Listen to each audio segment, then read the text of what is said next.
ஒரு கப்புள்ஸோட engagement ring பாறைக்குள்ளே விழுந்துருச்சுன்னு கால் பண்ணாங்க. எங்கள் டீமோட போய் பார்த்தோம். பாறைக்குள்ளார மோதிரம் விழுந்துருச்சுன்னு காமிச்சாங்க. அவங்க காமிச்ச இடத்துல எங்கள் டீமை சேர்ந்தவர் ஃபோனை வச்சு மோதிரம் எங்கே இருக்குன்ட்டு வீடியோ எடுத்தார். அந்த வீடியோவில் ஏதோ ஒரு பொருள் ஷைனிங்காக இருக்கிறதா பார்த்தோம். அதுக்கப்புறம் என்ன ரிங்குன்னு கேட்டால் கோல்டன் ரிங்குன்னு சொன்னாங்க. எத்தனை கிராம்னு கேட்டோம். 8 கிராம் சொன்னாங்க. இன்றைக்கி மார்க்கெட் மதிப்பில் 1,30,30,000 மேலே வரும். மோதிரம் பாறைக்கடியில் மாட்டிகிட்ருக்கு. சுமார் நாங்கள் நிற்கிற இடத்துலேருந்து ஒரு 4 அடி உள்ளே இருக்கும். அதனால் அங்கே இருக்க பாறையெல்லாம் நவுற்ற வேண்டியதாக போச்சு.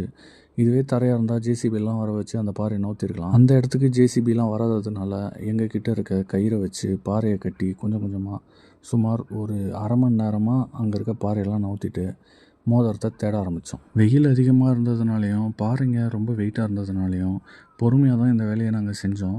அதுக்கப்புறமா பெரிய பாறை ஒன்று இருந்துச்சு. அந்த பாறையை தூக்கி நவுத்திட்டு அதுக்கு அடியில் தேடி பார்க்கலான்ட்டு பிளான் பண்ணோம்.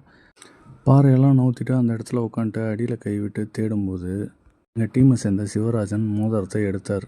இதுதான் அந்த 1 பவுன் மோதிரம்.